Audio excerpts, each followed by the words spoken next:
I'm going to show you some basics on how to use a pressure cooker. It's a great way to cook beans, soups, stews, and even desserts, and it saves on energy and time. This is one style of pressure cooker. It has a heavy gauge pot and a tight-fitting lid. This lid has several things on it that are important to know about. This is the pressure release, and this is an indicator that when it has reached pressure, this button will pop up. It also has a quick release valve, so you can turn this manually to release the pressure, and this particular version has a lid that locks. This is the gasket.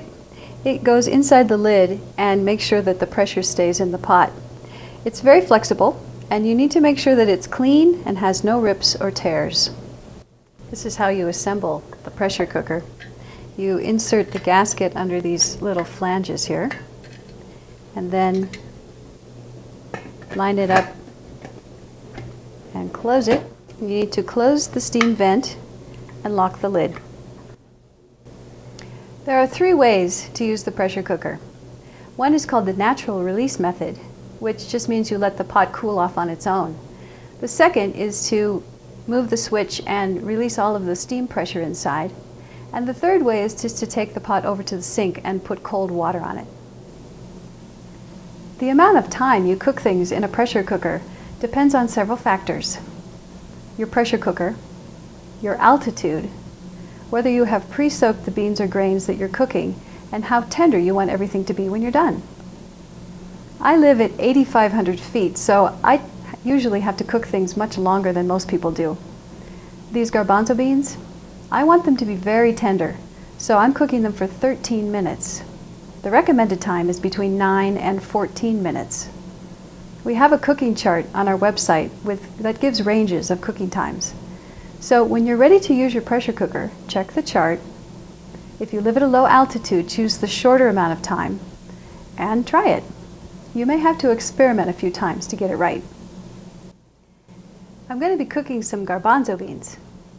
I soaked them overnight and rinsed them really well, and now they're ready to put into the pressure cooker.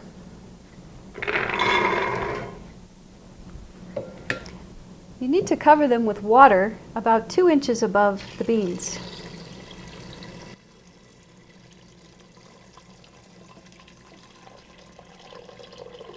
Secure the lid and make sure that the pressure valve is closed. Lock the lid, and then we'll take this to the stove. Turn your burner on to medium-high and let it come to pressure, and you'll know it's at pressure when this little yellow button pops up. Set your timer and turn it down to low.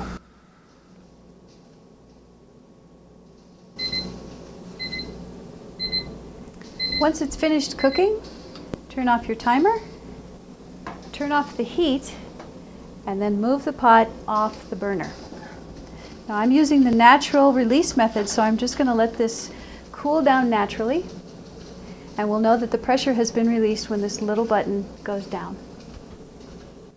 Alright, it's been about 20 minutes, and you can see that this little yellow button has dropped, which means the pressure is down inside the pressure cooker. It's now safe to open it, so I unlock it, give it a twist, just remove that lid, and inside we have some lovely cooked garbanzo.